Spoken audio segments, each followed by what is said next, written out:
ये देखिए भाई साहब, हमारा न्यू घर। ये देखिए, ये अब 3 रूम को हुआ है,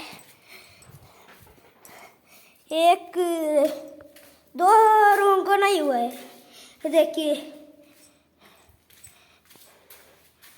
कलर दिख रहा है वाइट कलर, पर वाइट कलर नहीं है। ये देखिए, अभी संडे संडे आते हैं पेंट करने के लिए। ये देखिए किचन रूम। अब क्या देखिए,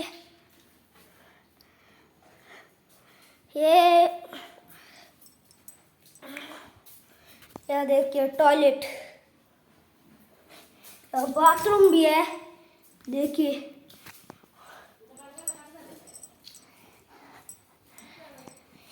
ये देखिए मेरा मौसी।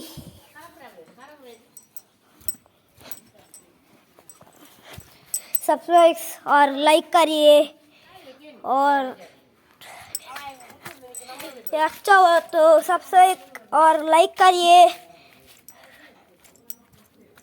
Bye bye.